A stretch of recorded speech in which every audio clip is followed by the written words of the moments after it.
दशक 6वा, समास 6वा, सृष्टिकथन. जय जय रघुवीर समर्थ, जय जय रघुवीर समर्थ.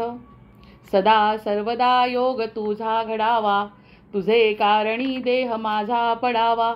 उपेक्षू नको गुणवंता अनंता, रघुनायका मागणे हेची आता.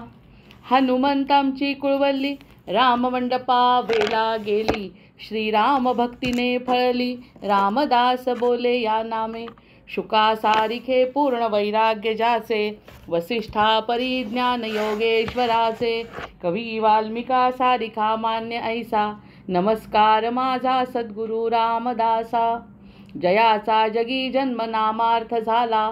जयाने सदा वास नामात केला, जयाच्या मुखी सर्वदा नाम कीर्ती. नमस्कार त्या ब्रह्मचैतन्य मूर्ती.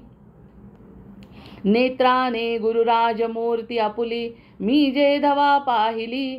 तू विष्णू शिव तूच दैवत मला, तू तात तू माऊली. झाला भाव मनात या मग करू कोणास पाचारण.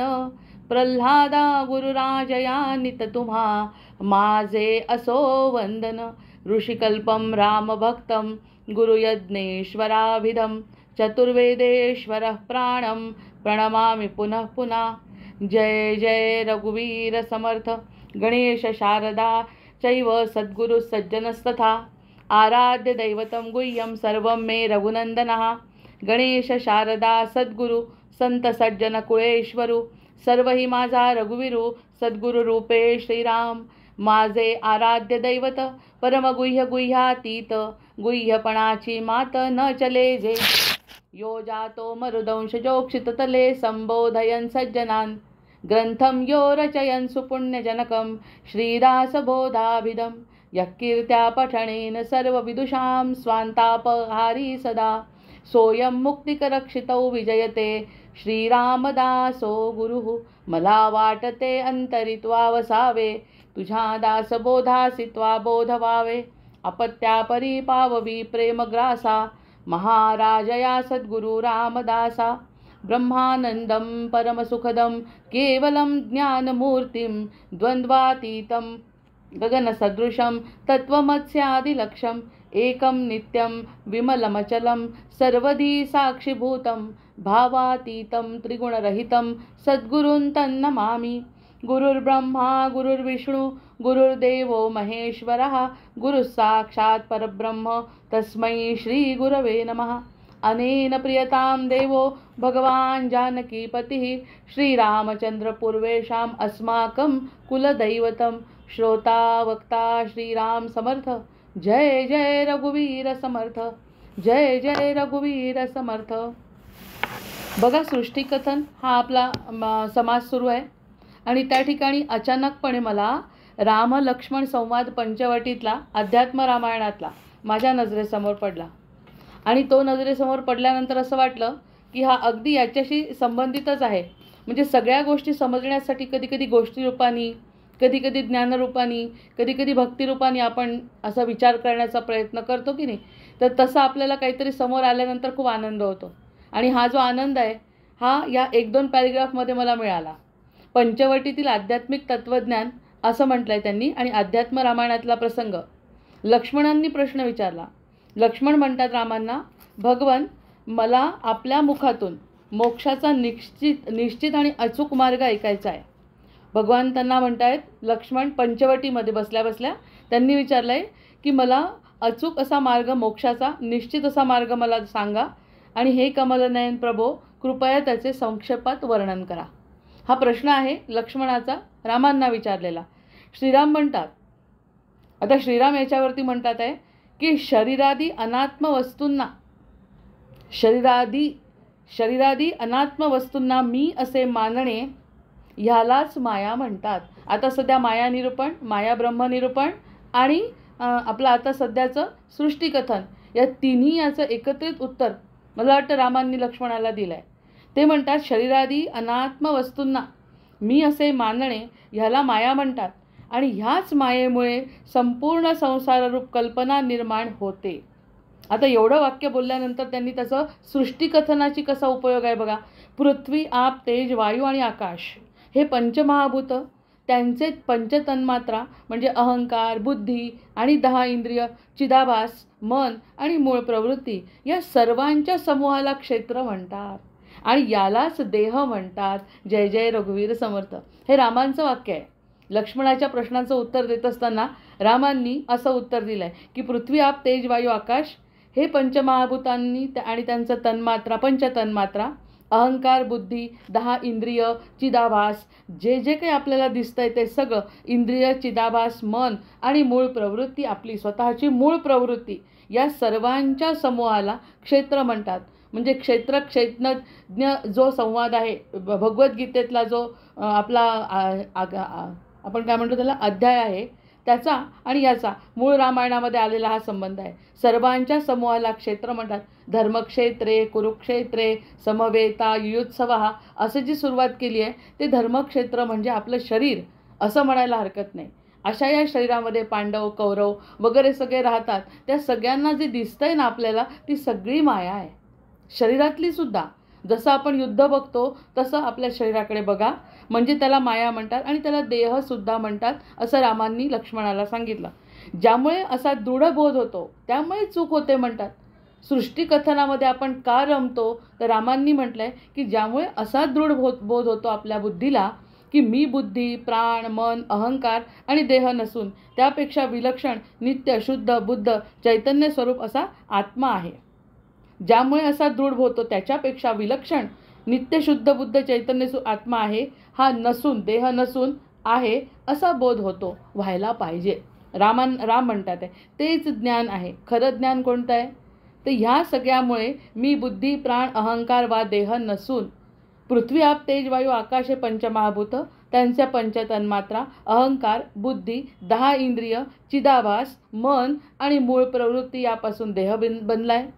आणि या देहाला देह नसून, हा देह खरा नसून त्याच्यापेक्षा विलक्षण नित्य शुद्ध बुद्ध चैतन्य स्वरूप असा आत्मा माझ्यामध्ये आहे हे आपण विसरतो. ज्या क्षणी याचा प्रत्यक्ष अनुभव होतो त्या अवस्थेला विज्ञान म्हणतात. मागे आपण दासबोधामध्ये विज्ञान हा शब्द ऐकला होता. विज्ञान त्यांनी शब्द घेतला तेव्हासुद्धा आपण अशीच चर्चा केली होती की विज्ञान म्हणजे सिद्धता पाहिजे. विज्ञान जर ऐकायचं असेल तर विज्ञान हे ज्योतिषशास्त्राला वगैरे सिद्धता देत नसल्यामुळे त्यांना शास्त्र मानत नाही की त्याची सिद्धता नाही, प्रत्यक्षात तुम्ही त्याच्याबद्दल काही बोलू शकत नाही. पण हे जे विज्ञान आहे ना, विज्ञान हा शब्द जेव्हा दासबोधामध्ये आला तेव्हासुद्धा तोच अर्थ आपण घेतला की ज्या ठिकाणी काहीतरी सिद्धता पाहिजे, त्याचा परिणाम आपल्याला दिसला पाहिजे. आणि याला म्हणतात आहे अनुभवाला या. मी देह नसून मी आत्मा आहे हा जर अनुभव एखाद्याने घेतला तर त्याला विज्ञान म्हणायचं. जय जय रघुवीर समर्थ. हेच राम अध्यात्म रामायणामध्ये लक्ष्मणाला सांगतात आहे. अगदी स्पष्ट कल्पना आली, अगदी 2 पॅरेग्राफच समोर आले आणि जे अगदी आपल्या आजचे आहेत. ज्या क्षणी याचा प्रत्यक्ष अनुभव येतो त्या अवस्थेला विज्ञान म्हणतात. रामांवरती विश्वास ठेवला आणि त्या अवस्थेला जर समजलं आपल्याला की हा एवढं जरी कळलं आपल्याला की आपण देहाबद्दल जास्त विचार न करता, कारण तो पंचमहाभूतांचा आहे, त्याच्याबद्दल भरपूर चर्चा त्यांनी केली की पंचतन्मात्रा, अहंकार, बुद्धी, 10 इंद्रिय हे सगळे सृष्टिकथन सुरू असल्यामुळे हे सृष्टीचे घटक आहे. आणि या सृष्टीच्या घटकापासून हा जो देह निर्माण झाला तो देह म्हणजे पूर्णपणे मी नाही, ते एक साधन आहे आत्म्यापर्यंत पोचायचं, असं रामांनी लक्ष्मणाला सांगितलं. आत्मा सर्वत्र पूर्ण चिदानंद स्वरूप अविनाशी, उपाधीपासून रहित, परिवर्तनापासून परे आहे.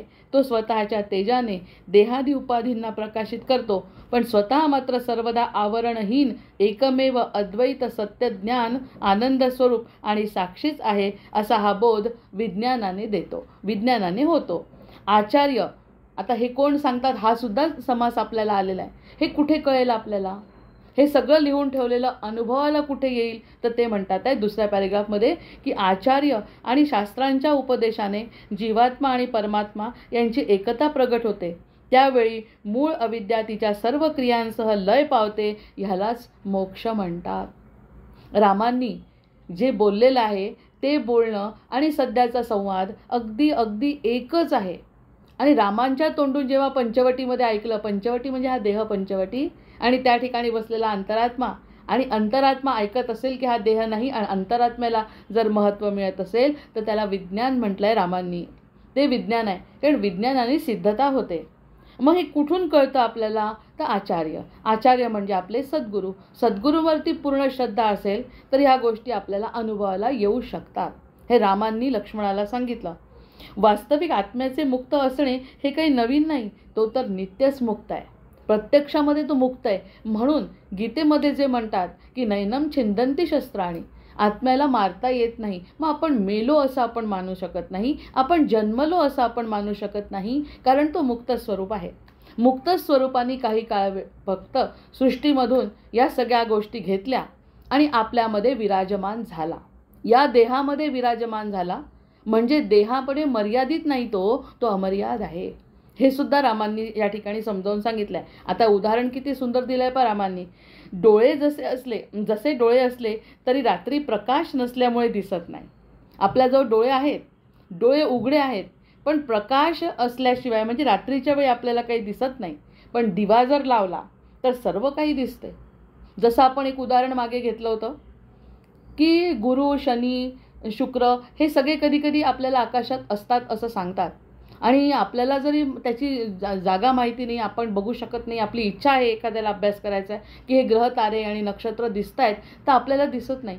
तोच जर एखादा दुर्बीण घेऊन एखादा शिकवणारा, त्याचा अभ्यास करणारा खगोलशास्त्रज्ञ जर आपल्याजवळ आला आणि त्यांनी जशी कार्यशाळा घेतली आणि ते कार्यशाळा घेत असताना एकेकाला त्या दुर्बिणीतून तो दाखवत गेला, तर त्या दुर्बिणीतून ते ग्रह त्याला दिसतात. प्रत्यक्षात ते असतात, ह्याला डोळे असतात पण दिसत नसतं. ह्याला डोळे आहे, तेही आकाशात आहेत आणि सगळं काही व्यवस्था अगदी ओके आहे, पण तरीसुद्धा आपल्याला दिसत नाही. पण तो शास्त्रज्ञ येतो, ती दुर्बीण लावतो, म्हणजे ती दृष्टी देतो, म्हणजे ते ग्रह तारे याला दिसू लागतात. ह्याचे डोळे त्यावेळी जास्त काम करतात आणि ते ग्रह तारे त्याच्या दृष्टीच पडतात. कारण एकच आहे, हाही होता तोही आहे, पण दाखवणारा नसल्यामुळे ही गोष्ट आपण मागे सुद्धा अगदी हेच चर्चा केलेली आहे. याच्यापेक्षा वेगळं काहीच बोललो नाही. या ठिकाणी फक्त उदाहरण त्यांनी असं दिलं की आपल्याजवळ डोळे आहे, पण डोळे असूनसुद्धा रात्री प्रकाश नसल्यामुळे आपल्याला काही दिसत नाही, रात्रीच्या अंधारामुळे आपल्याला काही दिसत नाही. पण जर एखादा दिवा लावला त्याच वेळी रात्री, तर रात्र असूनसुद्धा त्या दिव्याच्या अंधारामध्ये आपल्याला सगळ्या गोष्टी दिसू शकतात. तसंच म्हणतात राम म्हणतात की म्हणजे समर्थांच्या सोबत आता आपल्याला अध्यात्म रामायणातला एक संवाद मिळाला. आज अगदी आत्ताच हातात पडून मी वहीमध्ये लिहून घेतला. तर राम म्हणतात आहे की भक्तीने युक्त अशा पुरुषाला आत्म्याचा खरा साक्षात्कार होतो. म्हणजे काय करायला सांगितलं? फक्त भक्ती करा.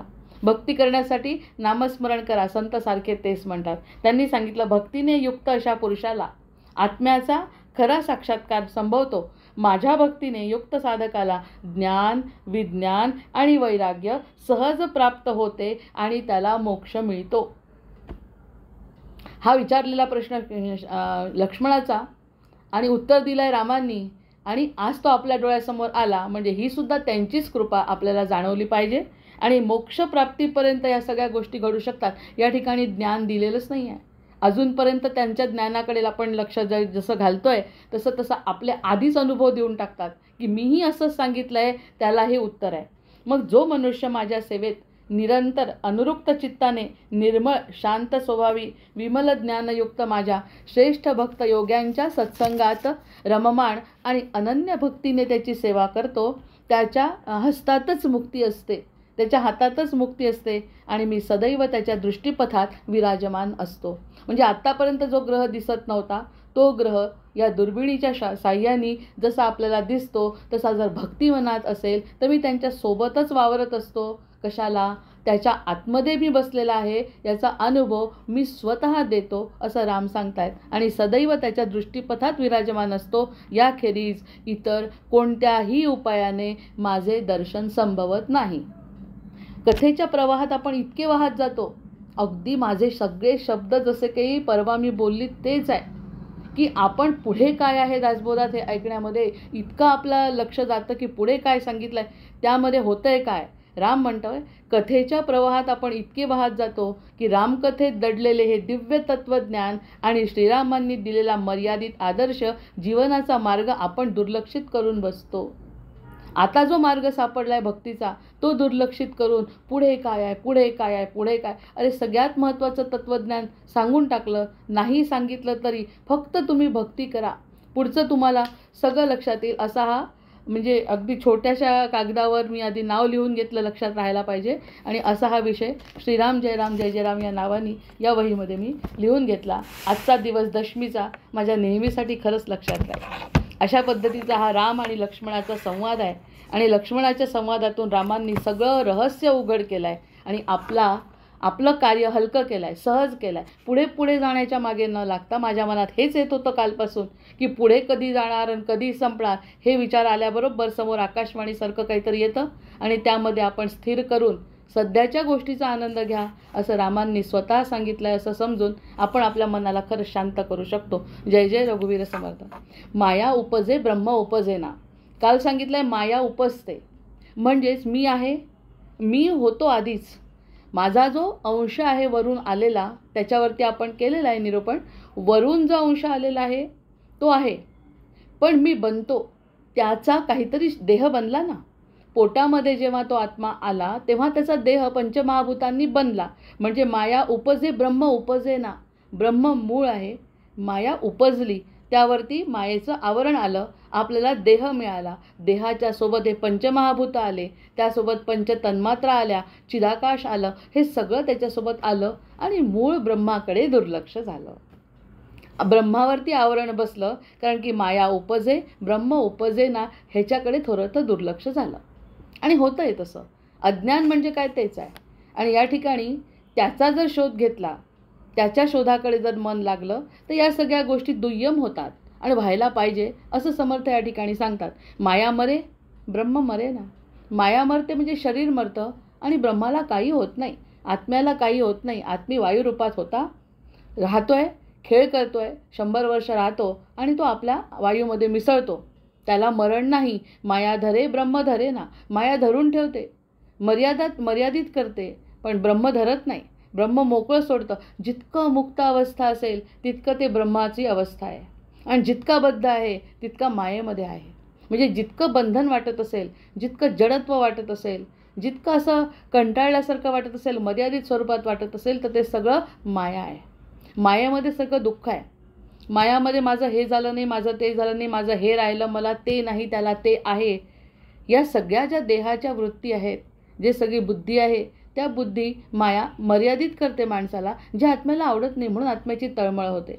आत्मा म्हणतो अरे मोकळं राहा, जे होत आहे ते होऊ दे. ते प्रकृतीप्रमाणे चाललं आहे, ते प्रारब्धाप्रमाणे चाललं आहे, त्याच्याकडे लक्ष देऊन स्वतःला त्रास करून घेऊ नको. म्हणून माया धरे ब्रह्म धरे ना धारणेसी. कोणत्याही प्रकारची धारणा त्याला नाही, कोणत्याही प्रकारची धारणा त्यांना नाही. आता तर आणखी एक शेवटचा मला एक मिनिटात मला सापडलेला लावते.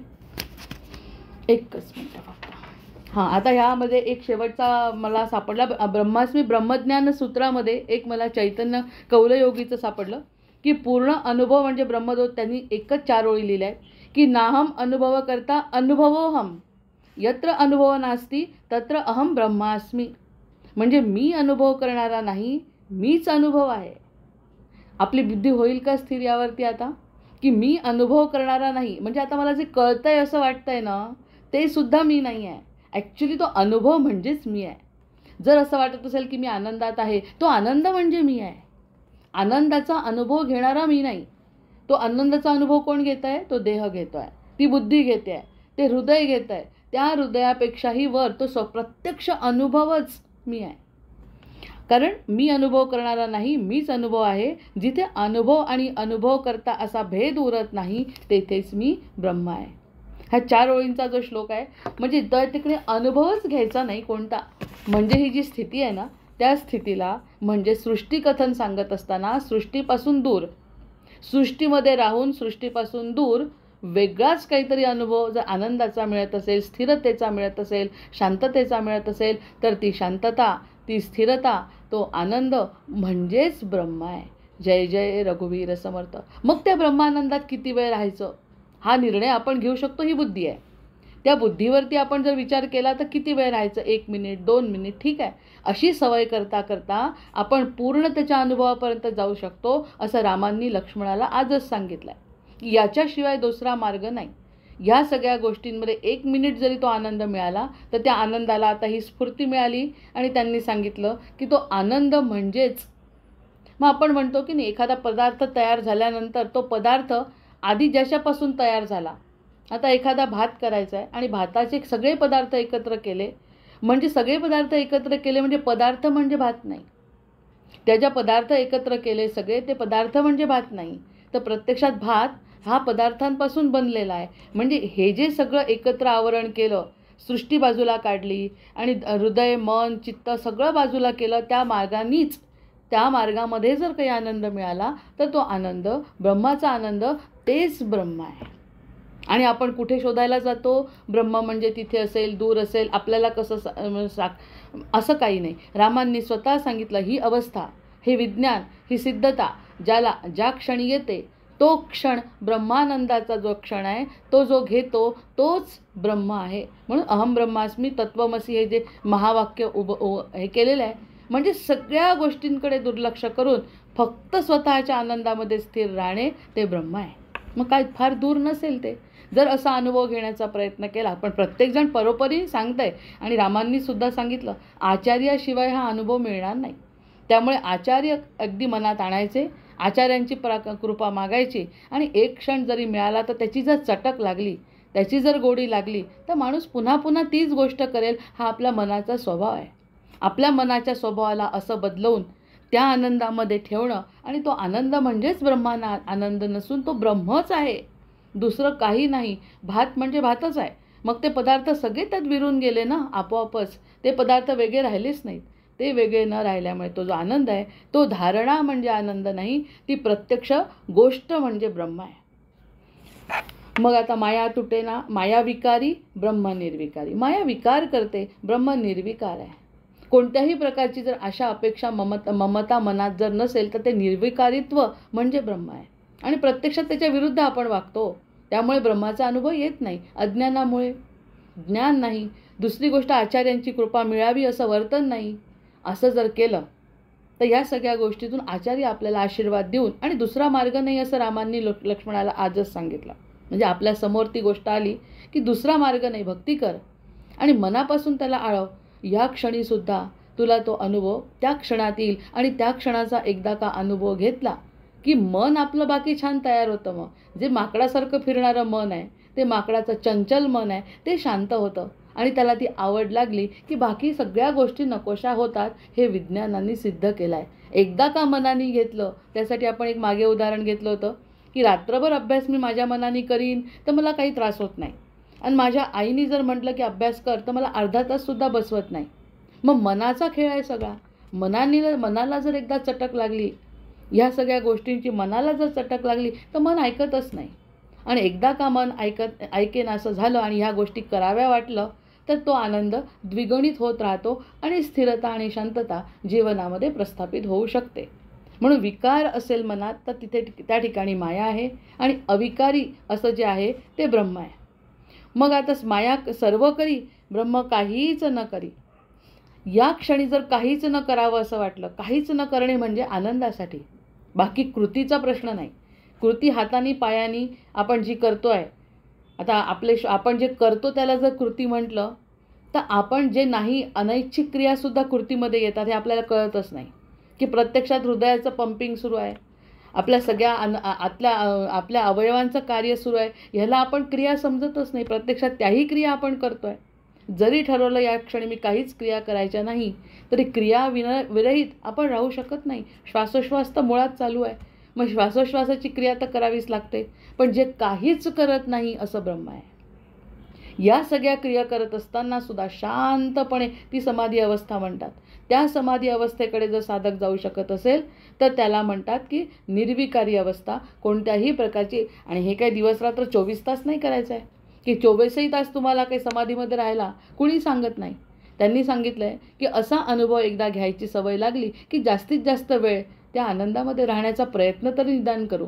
आता वेळ मिळाला तर एखादा तास बसतो आहे ना आपण परमार्थासाठी किंवा या सगळ्या गोष्टींसाठी, तेव्हा जास्तीत जास्त वेळ असं वाटेल हे सोडून तिथे जास्त वेळ बसावं का, अशा पद्धतीची आवड मनाला निर्माण झाली की मग ते निर्विकारित्व, ते शांत, हे सगळं ब्रह्म, काहीच न करण्याची गोष्ट, काहीच न करणे. आताच एक इतकं मोठं प्रलोभन आलं की मी शब्दात सांगू शकत नाही. किती वेगवेगळ्या प्रकारची प्रलोभनं येतात. इतकं कौतुक. आणि आपल्यालाही, मलाही असं वाटलं की खरंच माझं जे आहे ना ते सगळं सगळ्यांच्या समोर येऊन काहीतरी करावं. हा वाईट कोणताच हेतू नाही. त्यांनी सांगितलं ना की चांगल्या हेतूनी जरी कर्म करायचं असेल तरी ते बंधनच आहे. चांगल्या हेतूनी जरी एक मोठी झेप घ्यायची असेल तर ते बंधन आहे. इतक्या छान छान प्रलोभनांमध्ये, गोड आवरणांमध्ये संकट येतात ना की मी खरंच सांगू शकत नाही. आज या सगळ्या गोष्टी ज्या समोर येतात ना तेव्हा जाणवतं की सद्गुरू खरंच वेगवेगळ्या पद्धतीने परीक्षा घेतात. हा अनुभव आहे. त्या ठिकाणी नाही म्हणणं, या प्रलोभनांना, या प्रसिद्धीला नाही म्हणणं ही फक्त सद्गुरू कृपा असू शकते. अन्यथा मन तिकडे धावतं. त्या ठिकाणी नाही म्हणणं आणि नाही म्हणण्याचा जो आनंद मला होतोय तो सुद्धा मी शब्दात वर्णन करू शकत नाही. आता यापेक्षा स्पष्ट काही बोलू शकत नाही. पण सतत या सगळ्या गोष्टी घडत असतात आणि कोणत्याच गोष्टीला सरळ नाही म्हणणं, आहे त्यात सुखी असणं, ही ब्रह्माची स्थिती आपल्याला त्या ब्रह्मस्थितीकडे नेऊ शकते. ही ब्रह्मस्थिती आपण अनुभवली नाही त्यामुळे आपण म्हणू शकत नाही. पण नाही म्हटल्याने सुद्धा आनंद होतो हे मनाला कुठे माहिती होतं आत्तापर्यंत. आपल्याला वाटतं सगळं केल्यानेच आनंद मिळतो. न करता सुद्धा आनंद देण्यासाठी समर्थ प्रयत्नरत आहेत. मग त्यांच्या प्रयत्नांना आपण स्वतः समजून घेऊन जर भक्तिमार्ग रामांनी सांगितला तसा केला तर ती अवस्था आपल्याला मिळू शकते. माया नाना रूपे धरी. आता म्हटलं ना वेगवेगळ्या रूपामध्ये माया समोर येते. गोड, इतकं कौतुक आणि त्या कौतुकामध्ये मन इतकं रमून जातं ना, वाईट काहीच नसतं. आणि हे करा ते करा, ह्याने आपल्याला सगळ्यांना फायदा होईल, त्याने हे होईल, नाव होईल, प्रसिद्धी होईल, पुस्तक तुमचं प्रकाशित आणि खूप प्रती घेतील, पुस्तकं घेतल्या जातील. किती वेगवेगळ्या प्रकारची प्रलोभन आहे. आणि वाटतं खरंच की आपल्या एकट्याने ऐकण्यापेक्षा 1000 लोकांनी ऐकलं, कोणता हेतू वाईट आहे? अजिबात नाही. पण काय होत आहे त्यांनी की नाना रूपामध्ये ती मायाच असते. आहे त्यात सुखी, हातचं सोडून पळत्याच्या मागे लागणं हा आपल्या मनाचा स्वभाव आहे. हा अनुभव म्हणून कथन केला. प्रत्यक्षात हा सगळ्यांनाच अनुभव येतो की हे सगळं केल्यानेच मला समाधान मिळेल असं जे मन पटवत असतं ते मायेचं स्वरूप आहे. म्हणून त्यांनी जे सुरुवातीला सांगितलं की मन, चित्त, बुद्धी, अहंकार, 5 तन्मात्रा, पंचमहाभूत हे सगळं मायेचं रूप आहे. आणि या परमार्थ क्षेत्रामध्ये सुद्धा आपल्याला माया वेगवेगळ्या रूपामध्ये समोर येते. त्रास देते असं नाही म्हणू शकत, कारण आपण त्यातून जर बाहेर पडलो, नाही म्हटल्याचा आनंद मला 10 मिनटं जर झाला तर मायेतून सुटल्याचा आनंद आहे. आणि मायातून सुटणं हे फक्त सद्गुरूच करू शकतात. सद्गुरू म्हटलं थांब, शांत राहा. 1-2 कविता काय झाल्या, ताबडतोब आनंद. लागलीच एखादा सद्गुरू भक्ताचा फोन येतो की एक अतिशय सुंदर आमच्या महाराजांचं अष्टक आहे. म्हणजे आमच्या महाराजांचं अष्टक जे मी नेत्राने गुरु राजमूर्ती आपुली आहे ना ते म्हणते, ते अष्टक ज्या समर्थ भक्तांनी केलेलं आहे त्यांचा अनुभव त्यांनीच मला फोन करून सांगितलं. अगं माझं मी जेव्हा ते अष्टक केलं आणि हजारो शिष्यांच्या मुखात आहे तेव्हा महाराजांच्या मी सोबत होते. म्हणजे माझ्यासाठी सांगण्याचा उद्देश मी सांगते, मी त्यांच्यासोबत होते आणि त्यांना सांगितलं महाराज महाराज महाराज मी अतिशय सुंदर अष्टक केलं. आमचे महाराज असे होते, त्यांनी म्हटलं माझ्यासमोर माझं काहीच गायचं नाही मुळात म्हणजे. पण ती म्हणे नाही, लेकरू लहान आहे, मला इतकी छान जमलं आहे, आज माझं अष्टक 8 कडवींचं अष्टक माझं झालं आहे, अतिशय गोड आहे, तुम्ही एकदा ऐका. त्यांनी ऐकून घेतलं शांतपणे आणि त्यांनी म्हटलं की कुणी ऐकावं, कुणी पाहावं म्हणून जर तू करत असशील तर माझी याला मान्यता नाही. आमच्या महाराजांचं वाक्य, हे वाक्य त्यांनी जे म्हटलं ते त्यांनी मला फोनवर सांगितलं. म्हणजे याचा अर्थ काय होतो, माया आली आहे ना समोर, इतकं छान होतं आहे आपल्याच्यानी, अरे इतरांच्यानी होत नाही, आपल्याकडे होतं, लागलीच अहंकार आणि हे लोकांनी ऐकावं हा अहंकार. अशी वेगवेगळ्या रूपात माया. आणि त्या बाईंचा जेव्हा अनुभव ऐकला आणि महाराजांनी असं सांगितलं, समजणाऱ्याला इशारा काफी आहे. ज्याला समजून घ्यायचं आहे त्याला इशारे देतात वेगवेगळ्या पद्धतीने. अशी माया वेगवेगळ्या रूपामध्ये येते. आपल्या साधारण संसारात तर येते. संसारामध्ये तर इतकं गुरफटतो तर संसाराविषयच नाही. सृष्टीकथन जेव्हा सुरू होतं, आत्मसाक्षात्कार व्हावा, प्रकृतीचा खेळ कळावा असं जेव्हा म्हणतो ना, तेव्हा हा माया संसार विषय राहत नाही. संसार सुटल्यानंतर, संसाराचा विषय सुटल्यानंतर जरी पुढे जायचा प्रयत्न केला त्या ठिकाणी सुद्धा माया आपल्याला अडवत असते. असा हा प्रत्येक साधकाचा अनुभव घेत जर आपल्याला जायचं असेल तर काय काय गोष्टी सोडाव्या लागतात, तेव्हा ती माया सुटते आणि तेव्हा कुठे तो विज्ञानाचा अनुभव येतो असं समर्थ या ठिकाणी सांगतात. वेगवेगळ्या रूपामध्ये माया येते आणि ब्रह्म अरूप आहे. ब्रह्माला काहीच अपेक्षा नाही. तू जर आनंदात असशील, तू जर समाधानात असशील, शांत असशील तर ते ब्रह्माचं स्वरूप अरूप, त्याला काहीच करायचं नाही. त्या हातपाय कशासाठी फुटले होते गोकुळामध्ये? की लोकांना आनंद देण्यासाठी त्यांनी अवतार घेतला. प्रत्यक्षात ब्रह्माला अवतार घेण्याचीही गरज नाही. त्यांनी जे काही करून ठेवला एवढा मोठा ब्रह्मांडाचा पसारा किती कौतुकास्पद आहे. त्या मानाने 4 ओळी लिहिणं, 4 गोष्टी बोलणं आणि कोणावर परोपकार करणं ह्यात तर त्याच्यासाठी काहीच नाही. त्याचा आनंद काहीच नाही जेवढा ब्रह्माचा आनंद आहे. ह्या पद्धतीने त्यांनी समजावून सांगितलं की नाना रूपे धरी ब्रह्म ते अरूप. हा अगदी अनुभवाचे बोल.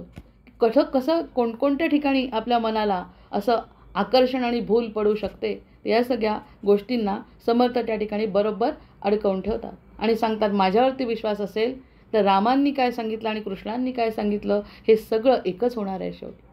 अशा प्रकारचा माया पंचभूतिक आहे. वेगवेगळ्या प्रकारांनी समोर येते. हात पाय ब्रह्म ते शाश्वत एक माया ब्रह्मांचा विवेक विवेकी जाणती. आणि फक्त विवेकी जे असतील तेच फक्त जाणू शकतात. नको आणि या मायामोहाच्या पसाऱ्यामध्ये तर खरंच विवेकी माणूस सापडणं कठीण आहे. या आज 4 युगांची गोष्ट ऐकली. 4 युगांची गोष्ट पण याच्याशी संबंधित आहे. कलियुग एकदा कलियुग जेव्हा आलं, कलियुगाचा मायाशी संबंध म्हणजे सृष्टिकथनाशी तर जबरदस्त संबंध आहे. कलियुग एकदा असं बसलेलं होतं आणि कलियुग एकदा बसलेलं असताना त्याचा कार्यकारभार सुरू झाला. कलियुग, आपण कलियुगाला वाईट म्हणतो आणि कलियुग बसलेलं असताना आता सुरुवातीचं त्रेतायुग आहे ना, ते त्रेतायुग आलं त्याच्यासमोर आणि लोकांनी सांगितलं त्याला त्रेतायुग तुम्हाला भेटायला आलेला आहे. तर हा कलियुग म्हणे मला भेटायचं नाही, त्याची सावलीसुद्धा माझ्यावरती पडायला नको असं स्पष्ट सांगितलं त्यांनी. त्या द्वारपालाला सांगितलं की तो, आणि म्हणे अरे मोठा भाऊ आहे तुझा, पहिला भाऊ आहे, सगळ्यात पहिला जन्म त्याचा झाला आहे त्रेतायुगाचा, तो भेटायला आला आणि त्याला काही तुला टिप्स द्यायच्या आहे, तुला काहीतरी शिकवायचं आहे. कलियुग आहे ना, इतकं भ्रष्ट दिसतंय, आपण म्हणतो नकारात्मक, तुला शिकवायचं आहे म्हणून आला आहे. तर ह्यांनी सांगितलं मला त्याची सावलीसुद्धा नको, मला सत्ययुगाची सावलीसुद्धा नको. आश्चर्य वाटलं मलासुद्धा ऐकून. म्हटलं असं काय बोलताय, कलियुग आणि त्रेतायुगाला असं म्हणतोय. मग त्यांनी सांगितलं त्रेतायुग म्हणे मी समजावून सांगायला आलो याला आणि हा मला का असं बोलतोय लहान भाऊ आत्ता आलेला, मी तर किती चांगला, माझ्यासारखं माझ्या काळामध्ये भगवंतांनी अवतार घेतले, मत्स्यावतार, कुर्मावतार, आणि भगवंताचा अवतार जेव्हा होतो ते त्रेतायुग आहे, त्याला हा काय म्हणतोय की या काळामध्ये सगळं प्रदूषण असताना असा कसा बोलतोय. तर असं कसं म्हणतो आता म्हणे मी तुला समजावून सांगायला आलो, पण प्रत्यक्षात तूच मला सांग की माझं काय चुकलं. तर तो म्हणतो काय चुकलं त्यांनी केलेल्या चुका सांगितल्या आधी, की हरिश्चंद्राची काय चूक होती. हरिश्चंद्रासारखा राजा नाही, पण हरिश्चंद्राला आता त्याच्या गोष्टीत मी जाणार नाही, कारण गोष्ट जर सांगितलं तर पुन्हा ते वाढणार आहे. तर ते हरिश्चंद्राची काय चूक होती, किती चांगला होता, किती किती परोपकार करायचा, किती गायी त्यांनी दिल्या आहे, की नक्षत्र मोजू शकत नाही इतकी जे नक्षत्र तारे आहेत त्याच्यापेक्षा कितीतरी अधिक प्रमाणात त्यांनी दान केलेलं आहे. आणि त्याची चूक अशी झाली की त्यांनी दिलेलं दान चुकून इतकं दान केल्यामुळे ज्याला दिलं त्यांनीच पुन्हा याला वापस दिलं, ही त्याची चूक नाही, आपोआप झालं ते. आपण म्हणतो दिलं दान घेतलं दान, अशा प्रकारचं त्याच्याकडून चुकून झालं तरी त्याला किती भोगावं लागलं. हरिश्चंद्राला काय चूक होती हरिश्चंद्राची. त्याच्यामुळे आमच्या कलियुगात असं होणार नाही बरं, स्वप्नात सुद्धा असं काही होणार नाही. जर त्यांच्या स्वप्नात काही चुका झाल्या असतील आणि स्वप्नात राज्यदान दिलं असेल आणि ते जर त्यांनी पूर्ण केलं नाही, स्वप्नातलंच मिटलं. आता स्वप्नाचा दोष नाही, हा कलियुगाचा खूप मोठा फायदा आहे म्हणे. मग असं सांगितल्यावर तो निघून गेला, त्यालाही पटलं हो माझ्याच्यानी चूक झाली आणि हे सगळं कलियुगात होणार नाही. म्हणजे कलियुगाला किती छान वाटलं, या मोठ्या गोष्टीतून आपण सुटलो. आणि नंतर आलं आहे आपले त्रेतायुग, भगवंत आले, भगवंताचं युग आलं त्रेतायुग. म्हणे त्रेतायुग म्हणे आता मी तुला काही टीप देऊ का, तर म्हणे त्रेतायुगातल्या टीप नको. आमच्या सीतामातेचं काय चुकलं, आमची जगदंबा आहे ती, मग जगदंबेचं काही चूक नसताना एका माणसाने काहीतरी म्हटलं आणि तिला किती भोगावं लागलं. त्याच्यामुळे तुझाही दोष कलियुगात राहणार नाही. म्हणजे जर कुणी काही म्हटलं तर कुणी ऐकणार नाही, कुणीही ऐकणार नाही दुसऱ्यांचं. ते स्वतःच्या मनाने निर्णय घेतील कलियुगामध्ये आणि स्वतःचा फायदा किंवा स्वतःचा तोटा करून घेतील. ते स्वतःवर अवलंबून राहील. असं दुसऱ्यांचं ऐकून कोणी कुणाचं नुकसान करणार नाही. म्हणजे झाला त्रेतायुग एक, मग झाला त्रेतायुग संपलं, मग द्वापार युग आलं. द्वापार युगामध्ये तो जो आहे ना, मग अशी तो दानाचा विषय म्हटला, तर स्वप्नातलं राज्य हरिश्चंद्राचं आहे आणि दानाचा विचार या नृहराजाचा आहे. तर त्या नृहराजाने इतकं दान केलं आणि त्याचं दान त्याला वापस आलं तर त्याला सरड्याची योनी प्राप्त झाली. इतकं दान देऊन एक चूक झाली तर त्याला सरड्याची योनी प्राप्त झाली. असं जेव्हा सांगितलं म्हणजे इतकं करून काही पुण्य मिळालं नाही तर असा योग मला नको. आता कलियुगामध्ये बाकी ज्यांनी ठरवलं, हे सगळ्यात मोठं तत्त्व तो बोलला. आता जर ह्यानी व्यक्तीने ठरवलं एकट्याने, ह्या कलियुगामध्ये एकटा राहील आणि एकटाच एवढ्या हजार लोकांमध्ये सुद्धा तो एकटा निर्णय जर घेतला की मी माझा कल्याण करून घेईल तर त्याचं होईल. ना त्याला स्वप्नाचा परिणाम होणार, ना त्याला दान कमी झालं म्हणून, ना त्यांनी पुण्य केलं म्हणून, काही नाही. त्यांनी जर स्वतः ठरवलं तर नामस्मरण जर त्यांनी केलं तर नामस्मरणाने त्याला म्हणजे वेगवेगळ्या पद्धतीने मला हेच समजावून सांगायचं आहे, म्हणजे समजावून घ्यायचं आहे की काहीही केलं तरी शेवटी भक्ती जर केली तर कलियुगामध्ये जी फळते ती कोणत्याही काळात फळली नाही. कितीही काम केलं चांगलं त्यांनी, नृहराजांनी म्हणा, हरिश्चंद्रांनी म्हणा आणि आपल्या सीतेचं उदाहरण आहे. या तीनही युगातली 3 उदाहरणं त्यांनी सांगितली. आणि कलियुगासारखं नाही, म्हणजे सध्या तुम्ही काहीच नाही केलं, वाईट केलेलं आहे, वाल्याचं वाल्मिकी झाला म्हटल्यासारखं काय केलं, पण तुम्ही स्वतः जर ठरवलं की आपलं कल्याण करून घ्यायचं तर कलियुगामध्ये कल्याण याच जन्मी मिळू शकतं, कल्याण होऊ शकतं. इतका मोठं कलियुग आहे. मग कोण नकारात्मक विचार करेल?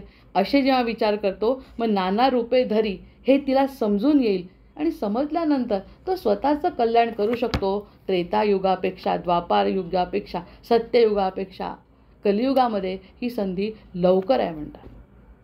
हे किती सुंदर उदाहरणं वेगवेगळ्या पद्धतीने सांगितलं. म्हणजे आहे त्या ठिकाणी पटवून सांगतात राम पुन्हा पुन्हा समोर येऊन आकाशवाणीसारखे की तुमचं कल्याण मी निश्चित करतो.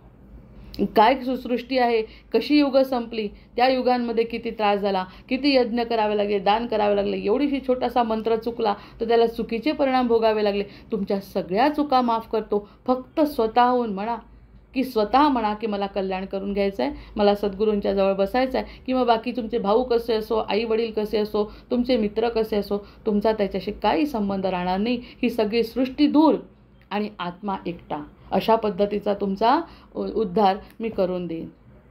इतकं मोठं तत्त्वज्ञान आपल्याला वेगवेगळ्या रूपाने समोर सांगायला येतं. कधी याच्यात वाचा, रामाचं वाचा, की युगाचं वाचा, की समर्थ काय सांगतात वाचा, का ज्ञानेश्वरी वाचा, का सत्संग वाचा, सगळीकडे तेच सांगतायत सतत.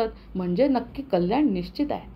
मग हे नाना रूपांनी धरून आलेली जी माया आहे ती टाळण्यासाठी आपलं लक्ष फक्त त्या भगवंताकडे असलं तर तो आपल्याला समोर येऊन वेगवेगळ्या रूपांनी दर्शन देतो, आपल्या हृदयाला आनंद देतो. आणि हृदयाचा आनंद म्हणजे ब्रह्म. हृदयाला जर आनंद मिळत असेल या सगळ्या गोंधळामध्ये तर तो ब्रह्माचा आनंद आहे म्हणण्यापेक्षा ते ब्रह्मच आहे, हा सुद्धा त्यांनी पर्याय या ठिकाणी सांगितला. माया लहान, ब्रह्म थोर. माया छोटी आहे, ब्रह्म अनंत आहे. माया असार, ब्रह्म सार. हे सगळ्याचं सार काय आहे तर ब्रह्म आहे. माया अर्ती पार, ब्रह्मासी नाही. मायाला पार आहे, ब्रह्माला पार नाही. अनंत, अमर्याद, असीम, जितकं मोठं असेल ते सगळं ब्रह्म आहे. माया लहान, माया सकल माया विस्तारली. ही जी माया आहे तिचा विस्तार झाला आहे, ब्रह्मस्थिती आच्छा दिली. पण ह्या मायेच्या विस्ताराने ब्रह्मावरच आवरण आलं. ब्रह्मावर आवरण मायेचं आहे. एकदा का ते मायेचं आवरण तुटलं तर ब्रह्म उघडं होईल. जोपर्यंत ब्रह्म उघडं होत नाही तोपर्यंत आपल्याला ती माया आच्छादलेली दिसते, मायाच दिसत राहते. खोल गेल्याशिवाय, माया सोडल्याशिवाय आपल्याला ते ब्रह्माची प्राप्ती होऊ शकत नाही. परी ते निवडून घेतली साधूजनी, त्यातलं बाजूला केलं आवरण आणि आतमधली ब्रह्मस्थिती त्यांनी अनुभवली. अशा प्रकारचे जे लोक आहेत ते साधू आहेत. मग साधूंच्या मागे जाणं आपल्यासाठी किती आवश्यक आहे आता हे ते या ठिकाणी. गोंडाळ सांडून नीर घेईजे, नीर सांडून क्षीर सेविजे, माया सांडून अनुभवीजे, ब्रह्म तैसे श्रीराम. या ठिकाणी निरक्षीर विवेकानी चूक काय आहे, बरोबर काय, आत्म्याचं कल्याण कशात आहे, आत्मा कशासाठी तळमळतो, आत्म्याची तळमळ जर मनाने ऐकली तर त्याला मायेचं आच्छादन छेडून आत्म्यापर्यंत जाता येईल. ब्रह्म आकाशा ऐसे निवळ. ब्रह्म आकाशासारखं स्वच्छ आहे, नितळ आहे, निर्मळ आहे, पारदर्शक आहे. पण माया वसुंधरा डहुळ. वसुंधरा जशी सगळ्या दृष्टीने प्रदूषित झालेली दिसते तशी माया आहे. सगळे गोंधळ घेतला आहे ना तिने आपल्या अंगावर, सगळं तिने आपल्या अंगावर. कारण पंचमहाभूतस्थ पृथ्वीचं रूपस्थ पंचमहाभूतांचं आहे. तो सगळा गोंधळ आपल्या मायेचाच आहे. मग हे सगळं तिने घेतलं म्हणजे स्पष्ट झालं. या सगळ्या स्पष्टता ब्रह्म सूक्ष्म केवळ, त्यामध्ये कुणी निर्माण केलं, ही सूक्ष्मता ब्रह्माची आहे. माया स्थूळ रूपी. जे स्थूळ दिसतंय म्हणजे आपलं स्थूल शरीर माया आणि आतमधले असलेला जो आनंद आहे ते ब्रह्म. एवढं समजून घ्यायचं. अनुभव येवो नाही तर न येवो, समजून घेतल्याने सुद्धा बरं वाटतं. अर्धा एक तास आपण जो म्हणतो, एक क्षण जरी आनंद मिळाला तर तो ब्रह्माचा आनंद आहे असं त्या ठिकाणी आपण म्हणून घ्यायचं. पुढे मागे काय आपल्या जीवनामध्ये परिवर्तन होईल समर्थ कृपेने सांगता येत नाही, पण मार्ग तर तो धरला पाहिजे. मार्ग धरल्यानंतर हळूहळू आपल्याला ते समजावून सांगतील. ब्रह्म ते अप्रत्यक्ष असे, आणि अप्रत्यक्ष आता तर सरळच आहे, अप्रत्यक्ष आहे, दिसत नाही. प्रत्यक्ष काय दिसतं? प्रत्यक्षामध्ये मागच्या वेळेस आपण म्हटलं होतं की आई आणि मुलगा येताना दिसले. तर आई आणि मुलगा येताना दिसले म्हणजे आई हे स्पष्ट रूप आहे, आई आणि मुलगा आहे, स्पष्ट आहे. पण त्याच्यामागे तिचे वडील आहेत हे सांगितलं नाही तरी दिसतं आपल्याला. ते कसं कळतं मायेच्या आवरणामध्ये असून सुद्धा की आई, मुलगा आणि आई दिसतात आहे समोर, म्हणजे वडील कुठेतरी आहे हे गृहीत आहे. मग एवढी माया दिसते, स्थूल शरीर दिसतं, सगळं जग दिसतं आहे, मग जगाचा निर्माता आहे हे मन का मानत नाही? कारण ते अस्पष्ट आहे, अप्रत्यक्ष आहे. हे प्रत्यक्ष आहे, वडील, आई आणि मुलगा हे स्पष्ट आहे. त्यामुळे ह्या तिन्ही स्पष्टतेमध्ये जर दोन स्पष्ट असतील तर तिसऱ्या अस्पष्टकडे आपण दिसला नाही तरी कल्पना करतो. या ठिकाणी कल्पना करत नाही, कारण ते अप्रत्यक्ष आहे. ते समजावून सांगितलं की दिसतं. जसं त्यांनी सांगितलं की दुर्बीण घेतली तर तो ग्रह दिसतो. अंधार आहे, डोळे आहे, पण दिसत नाही. अंधारात जर लाईट लागला तर दिसतं. तसं समर्थांनी समजावून सांगितलं तर हे सगळे जसं आई आणि मुलगा असताना वडील दिसतात, तसं सगळं ब्रह्म जग असताना ब्रह्म दिसतं, जाणवतं. माया ते प्रत्यक्ष दिसे, ब्रह्म ते समची असे, माया विषमरूपी. माया विषम आहे आणि ब्रह्म सम आहे, समस्थितीत आहे. जितकं शांत, जितकं समाधानी ते ब्रह्मस्वरूप. कोणत्याही प्रकारची हालचाल ते करत नाही, कोणत्याही प्रकारची विचलित स्थिती नाही, सगळं शांत. आणि असं शांत जीवाला राहणं कठीण आहे. हे आपल्या सद्गुरूंनासुद्धा मान्य आहे, साधूंनासुद्धा मान्य आहे की तळमळ होते या जीवाची, तरी जर तो प्रयत्न करतो आहे तर त्याला आशीर्वाद आपण देऊन त्याला शांत करण्यासाठी प्रयत्नही आपणच केले पाहिजे हे त्यांना कळतं. तळमळ चालली आहे याची जीवाची शांत होण्याची, त्याला होता येत नाही, कारण तो मायेत रमलेला आहे, अज्ञानी आहे. मी जर तो येतो आहे म्हटलं तर 10 पावलं समर्थ येतील आणि ते स्वतः शांत करतील, कारण आपल्या हातात ते नाहीच आहे. आपण फक्त त्यांच्याकडे जाणे आहे, त्याच्या पुढचं काय करायचं आहे ते करतील. कारण जे काही दिसतच नाही, जे काही भासतच नाही, तोपर्यंत आम्ही कसं जाणार? पण माझी इच्छा आहे तिथपर्यंत जाण्याची, असा जो भक्त म्हणतो त्याला समर्थ स्वतः ओढून घेतात. याच्यावरती आपला ठाम विश्वास असला पाहिजे. म्हणजे या सगळ्या चांगल्या गोष्टींकडेच फक्त मनाला जर वळवलं तर आणि तरच फक्त भगवत प्राप्ती शक्य आहे. आणि भगवत प्राप्ती म्हणजेच आत्मप्राप्ती. तेच तर आपलं तत्व आहे. आत्मसाक्षात्कार व्हावा, प्रकृतीचा खेळ कळावा. माया पूर्वपक्ष, ब्रह्म सिद्धांत. माया पूर्वपक्ष आहे, ब्रह्म हा सिद्धांत आहे. सिद्धांत एकच आहे, सत्य एकच आहे. माया असंत, ब्रह्म संत. नंतर ब्रह्मासी नाही करणे हे तर मायासी आहे. ब्रह्माला काही करायचं नाही. जडभरताचं उदाहरण आपण त्याच्यासाठीच ऐकतो. त्याला काहीच करायचं नसतं, काही बोललं तरी काही वाटत नाही त्याला. जडभरत म्हणजे खरंच त्या आकाशाच्या ब्राह्मणाने जेवढं मनाला भुरळ नाही पाडली ना, तेवढी जडभरतानी पाडली आहे. जडभरताला सगळं माहिती असून बोलत नाही. आपल्याला एक गोष्ट माहिती झाली तर सांगण्यासाठी तळमळ होते, ऐकण्याची प्रॅक्टिस करावी लागते. कोणीतरी काहीतरी सांगतं तर ऐकून घ्यावं, ऐकण्यात सुद्धा आनंद आहे, हे प्रॅक्टिस करावी लागते. मला एक गोष्ट माहिती झाली की दुसरी त्याच्यापेक्षा ती गोष्ट सांगून रंगवून सांगावी वाटते, आणि ही मला माहिती आहे. लेखन झालं, आम्ही लिहिलं, प्रत्यक्षात ते असतंच कुठे ना कुठे, तेच आपण लिहितो, पण त्याचा आनंद किती वेगळा असतो. मग हे म्हणलं आहे त्यांनी की काहीच करायचं जर नसेल, कशाचाच आनंद जडभरतासारखा होत नाही. कारण त्यांनी 3 जन्म घेतले आणि त्याला त्रास झाला. इतके वेळा करून मला अरे मुक्ती पाहिजे होती आणि त्याच्यासाठी जन्म मिळत आहेत मला, पुन्हा पुन्हा समजूनसुद्धा मी त्यात अडकतो आहे असं म्हणतो आहे जडभरत. मग त्या रघु किती बोलला राजा त्याला, का रे एवढाचा मोठा वाढला आहे झटाचा कट्टा, आणि तुला नीट असे नंतर जेव्हा कळतं त्याला, अरे हा तर ज्ञानीपुरुष आहे, ब्रह्मज्ञानी पुरुष, तो पाया पडतो राजा त्याला. हे नंतरच्या गोष्टी आहे, पण सुरुवातीला राजा किती त्रास देतो त्याला हे कसं समजत नाही. एक मुंगी आली तर उडी मारतो, आणि इकडे राजा बसलेला आहे त्याच्या पालखीमध्ये, आणि राजा बसलेला असताना पालखीमधून उडी जर मारतोय तो, तर राजाला धक्का बसतो. तो म्हणतो कोण कुठला आणलाय पकडून भोई, तो मला धक्का मारतोय. मग तरीही तो बोलत नाही. अरे मूर्ख आहे कान, त्याला काय काय बोलतो, काही बोलत नाही. तो म्हणतो आता जर मी बोललो आता जर मी काही केलं तर इतक्या वर्षांची तपश्चर्या माझी वाया झाली, माझी इतक्या वर्षाची तपश्चर्या आणि इतके जन्म माझे वाया जातील, हे त्यांनी स्पष्ट मनाला पटवलं आहे. आता तो म्हणतो आता पुन्हा यात पडणे नाही, आता जर पडलो तर पुन्हा पुन्हा एक जन्म नको मला आता. इतका तो शांत. घरच्यांनी त्रास दिला, बाहेरच्यांनी त्रास दिला, राजा बोलला, आणि शेवटचा क्षण जेव्हा आला तेव्हा राजाच्या लक्षात आलं तू कोण आहेस म्हटल्याबरोबर त्यांनी जे सुरू केलं त्याचं ब्रह्मज्ञान सांगणं, मग त्याला समजलं राजाला की हे काहीतरी वेगळं आहे. आणि मग त्यांनी त्याचे पाय वगैरे धरले. नंतरची गोष्ट म्हणजे त्या रघुगणाची वेळ आली होती ज्ञान मिळवण्याची, म्हणून हा बोलला. अन्यथा याला होऊन काही सांगावं वाटलं नाही की मला असं माहिती आहे, मला तसं माहिती आहे. असं तो ब्रह्म आहे, हे ब्रह्म आहे. ह्यावर जर मती स्थिर झाली तर किती शांत होतो माणूस, किती शांत होतो. या शांतीला मर्यादा नाही आहे, इतकी असीम शांती. काहीच करायचं नाही आणि मला सगळं काही मिळालं आहे, मला सगळं काही समजलं आहे, कारण सद्गुरू समोर आहेत. मला काय समजलं नाही, मला नाही समजलं, सद्गुरू आहेत.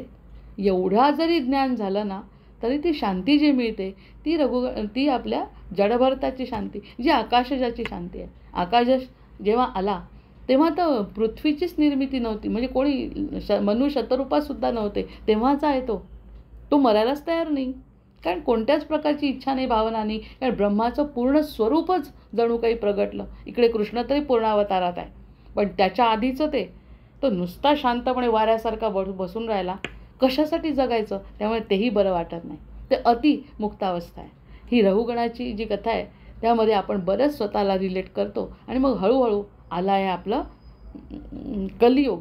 कलियुगामध्ये कसं करायचं, काय करायचं, आपल्याला स्वतःला शांत कसं करायचं, एवढ्यावरती येऊन जरी शांत झालो तरी मुक्ती आहे, असं कलियुगाचा महिमा सांगितला आहे भागवतामध्ये. किती गोड आहे हे सगळं. ब्रह्म असतची असे, माया निरसताची नसे, ब्रह्मात कल्पांत नसे, मायेसे आहे. ब्रह्माला कल्पांत नाही. पूर्ण प्रलय जरी झाला, कल्प संपला, 4ही युग संपले, 28 युग संपले आणि सगळं संपलं. मोठा विचार केला तर 28 युग उभा आहे ना विठ्ठल, 28 युग संपले, माया संपली, पण ब्रह्म तसंच. इतकं खरं आहे ते. सगळं संपलं तरी आपलं नुसतं वयच नाही, नुसते लोकच नाही, नुसत्या पिढ्याच नाही, नुसतं युगच नाही, एकच युगांचे युग, युगांचे युग, 28 युग संपल्यानंतर जो प्रलय होतो त्या प्रलयानंतर सुद्धा ब्रह्म आहेच. आणि पुन्हा ब्रह्म त्याची निर्मिती करतो, पुन्हा युगांची निर्मिती करतो, असं ब्रह्म आहे ते. आणि एवढं सगळं करून शांत. हा ब्रह्माला समजून घेण्यासाठी सृष्टिकथन आहे. सृष्टिकथन असताना ब्रह्माला समजून घ्यायचं असेल तर गोंधळ किती आहे मनाचा, तो शांतच होऊन जातो. इतकं प्रचंड शांत आहे ते, इतकं शांत आहे ते की सृष्टीला बाजूला केल्याशिवाय ती शांती कळणारच नाही आहे. जसं आपण घरामध्ये बसलो आहे आणि सगळीकडे जर सगळे लोक जमले आहे तर जंगलात गेल्याशिवाय, म्हणजे घराला सोडल्याशिवाय, जंगलात गेल्याशिवाय ती शांती मिळत नाही. तसा हा जो गोंधळ आहे मायेचा तो संपल्याशिवाय ब्रह्माची शांतता कळणार नाही. मनाला खेचूनच घ्यायचं. जसा आपला तो कासव खेचतोय आपले सगळे शरीर, तसं आपण खेचून घ्यायचं इंद्रियांना सगळ्या. आणि इंद्रिय सगळे खेचल्या गेले, हृदयामध्ये स्थिर केले की मग हृदय शांतपणे आपला श्वासोश्वासावर केंद्रित करून नामस्मरण करून जी शांती मिळते त्याला ब्रह्म म्हटलेलं आहे. माया कठीण, ब्रह्म कोमळ. माया फार कठीण आहे आणि ब्रह्म कोमळ आहे. माया अल्प, ब्रह्म विशाळ. माया अल्प आहे. 28 युग जरी धरले तरी पण अल्पच ना ब्रह्माच्या मानाने. ब्रह्माच्या मानाने अत्यल्प. ब्रह्माचा दिवस आपण तरी सांगितला सुरुवातीला सृष्टिकथनामध्ये. हे सगळं अल्प आहे. माया नासे सर्व काळ ब्रह्मची असे. माया नासून जाते आणि ब्रह्म सर्व काळ असे. म्हणजे शरीर गेलं तरी आत्मा असतोच आपला. आणि त्या आत्म्याला जर शांती मिळवायची असेल आपल्याला तर आत्ताचा जो आत्मा आहे त्यालाच शांत करायचं, जेणेकरून तो पुढे बिचारा शांतपणे प्रवास करेल. म्हणजे मरण्यानंतरच्या गोष्टीच नाही आहेत या सगळ्या. आपल्या मरायच्या आधीच त्याला शांती दिल्यानंतर तो शांतपणे प्रवास करतो, कुठेही न अडता. हेच तर शिकवायचं आहे समर्थांना. कोणत्याही प्रकारची माया, वासना, इच्छा, ममता, मोह, प्रसिद्धी काहीच नको आहे. काहीच नको असताना त्याच्यातून बाहेर अलगद काढणे आत्म्याला, ती ब्रह्मची असे. ती माया नसे, ते नाचणारं नाही आहे. ते जे नाचणारं नसलेलं तत्त्व आपल्याजवळ असताना नाचणाऱ्या तत्त्वामध्ये मिसळण्यामुळे बिचाऱ्याचा गोंधळ आहे. नाचणाऱ्या गोष्टी सगळ्या बाजूला मनानेच करायच्या आणि स्वतः स्थितीच राहायला. आणि प्रत्येकाला दिलं आहे, अगदी छोट्या मुंगीपासून, पण तिला ती मुक्तीचं साधन नाही. तिला भोगयोनी असल्यामुळे, झाडांना भोगयोनी असल्यामुळे, पर्वतन पाणी सगळ्या गोष्टींना भोगायचं आहे नुसतं, त्यामुळे त्यांना शक्य नाही. नरदेहामध्ये या गोष्टी शक्य आहे. ह्या सगळ्या गोष्टी सोडायच्या आणि आत्म्यामध्ये स्थिर व्हायचं. हे निदान 24 तासातून 1 मिनिट जरी करू शकलो तरी हळूहळू त्या मनाला त्याची सवय होते. ती शांती फार गोड वाटेल. तो आनंद काही वेगळा असेल, ज्याचा कुणाशी काही संबंध नाही, असा आत्मानंदात तो जीव जर राहत असेल तर त्याच्यासारखं सुख अनुभवावं पुन्हा पुन्हा असं त्याचं मनच त्याला म्हणेल. आणि तो तीच गोष्ट पुन्हा पुन्हा करत करत करत अडथळे पार करत करत करत देहातून निघून जाईल. जय जय रघुवीर समर्थ. वस्तू नव्हे बोलीजे ऐसी, माया जैसी बोलीजे तैसी. काळ पावेना वस्तूसी, मायेसी झडपी. मायेला झडपतो काळ, आमच्या देहाला मारतो काळ. देहाला मारू शकेल, आम्हाला नाही मारू शकत. आमची इच्छा नसताना. त्यांनी सांगितलं काशीला जाणं म्हणजे काय. या ठिकाणी इच्छा असताना जर मरण आलं तर राख आहे शरीराची. इच्छा नाही आणि मरण आलं, आपण मुक्त आहे. मग त्या इच्छेवर नियंत्रण करण्याचं तंत्र संत या ठिकाणी सांगतात. वस्तू नव्हे नाना रूप नाना रंग, ती तुका मायेचा प्रसंग. इतके प्रसंग आहेत वेगवेगळे, सुखाचे दुःखाचे किती प्रसंग आहेत मायेचे. पुढे गेलो तरी सुद्धा माया आहेच. परमार्थात सुद्धा माया आहे. मठ स्थापन करतात, या सगळ्या गोष्टींपासून निघून मठ स्थापन. मठामध्ये सुद्धा संसारच करतात, म्हणून मुक्ती शक्य नाही. एकांतातच फक्त मुक्ती शक्य आहे. नाना रूप नाना रंग, ती तुका मायेचा प्रसंग. माया भंगे ब्रह्म अभंग जैसे तैसे. माया भंगते आणि ब्रह्म अभंग आहे. मग अभंगाच्या मागे जायचं. आता असो हा विस्तार. समर्थ या ठिकाणी सांगतात आहे, आता असो हा विस्तार खूप झाला. समजलं असेल. माझ्यावरती विश्वास ठेवा. माझ्यावर म्हणजे समर्थांवरती विश्वास ठेवला तर विस्तार खूप झाला म्हणतात. कारण जितकं सांगू तितकं कमी आहे हो. हरी अनंत, हरी कथा अनंता. हरी आहे एक, आहे का एक? हां, हरी अनंत, हरी कथा अनंता. संपत नाहीत त्याच्या गोष्टी. कशा संपतील? आणि त्यामध्येच रममाण व्हावं वाटतं. दिवस रात्र मला तर 24 तास कमी पडतात. झोपसुद्धा फार कमी येते आजकाल. हरी अनंत आहे, वेगवेगळ्या रूपामध्ये समोर येत असतो आणि फक्त स्वतःकडे खिचून घेतो. असा तो चोर आहे. फक्त स्वतःचा विचार करा म्हणतो. माझा बाकी कोणताच विचार करू नका, मग मी आनंदात आणि तुम्हालाही आनंदात ठेवतो. अन्यथा तुमच्याजवळ आनंदाचा स्रोत नाही, सापडणारच नाही. नाना रूप नाना रंग, ती तुका मायेचा प्रसंग. माया भंगे ब्रह्म अभंग जैसे तैसे. असा आता असो हा विस्तार चालत जाते सचराचर. ती तुकी माया परमेश्वर सबाई अभ्यंतरी माया. सकळ उपाधी वेगळा, ह्याच्यापेक्षा उपाधीपेक्षा वेगळा. आपण थोडासा तरी सापडत असेल असं मला वाटतं. एवढ्या विवेचनांवरून थोडासा तरी पकडण्यात येईल असं वाटतंय. विचार केला तर आनंद होतोय, विचार केला तर शांती वाटते, विचार केल्यावर काहीतरी मिळेल असं वाटतंय. वाटणं म्हणजेच तो ब्रह्म आहे. वाटणे हे ब्रह्म आहे. बाकी दुसरं काही मुकुट वगैरे घालून तो समोर येईल अशी अपेक्षा जी आपण करतो ती चुकीची आहे. कारण त्याला नाव रूप रंग गंध काहीच नाही. जी अवस्था आहे ती ब्रह्माची, ती आनंदाची अवस्था आहे. तो परमात्मा निराळा. जळी असोनी नातळे जळा आकाश जैसे. जसं आकाश विस्तारलेलं आहे. आपण विमानात जर गेलो तर आकाशाचा थांग लागत नाही, खालून तरी थोडंफार दिसतं. प्रत्यक्षात जर आपण विमान आकाशातून बघितलं, विमानातून आकाश जर बघितलं तर जसं अथांग दिसतं, तशासारखं ते ब्रह्म आहे. माया ब्रह्माचे विवरण करतात चुके जन्म मरण. पण जन्म मरणाचं जे चक्र आहे ना, त्यातून आपण माया ब्रह्माचं विवरण ऐकल्याने सुटतो. हा सिद्धांत दिला आता की माया जन्म मरणाचं जे चक्र आहे त्या चक्रातून तुमची मुक्ती होते.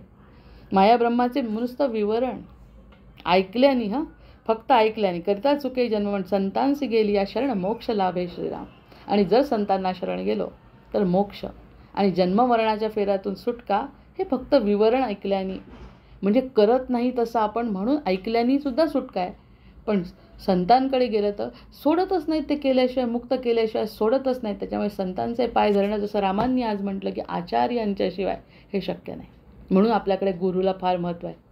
गुरुचं महत्त्व म्हणजे अनादि अपरंपार गुरुची महिमा आपण सांगू शकत नाही, कारण एवढ्या मोठ्या भवसागरातून तो आपल्याला पार करणार असल्यामुळे त्याची महिमांना शब्द कसे असतील. अरे हा संतांचा महिमा बोलावया नाही सीमा. या संतांचा जर महिमा सांगायचा असेल तर शब्द नाहीतच माझ्याजवळ. ती अनुभूती आहे आणि ती अनुभूती म्हणजे ब्रह्म आहे. संपला मुद्दा. ज्या ठिकाणी शब्द संपतात, ज्या ठिकाणी आनंदाची अनुभूती येते तो ब्रह्म आहे. अरे या संतांचा महिमा बोलावया नाही सीमा. जयाचे नि जगदात्मा अंतरेची होय श्रीराम. किती महत्त्वाची ओळ आहे शेवटची. अरे या संतांचा महिमा बोलावया नाही सीमा. जयाचे नि जगदात्मा अंतरची होय. अंतरची होय. भगवंत हृदयस्थ आहे.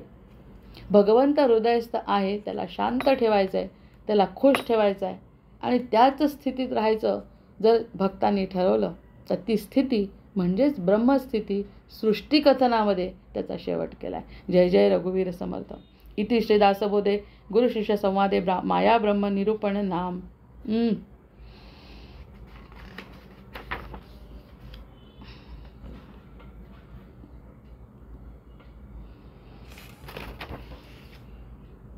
जय जय रघुवीर समर्थ. जय जय रघुवीर समर्थ.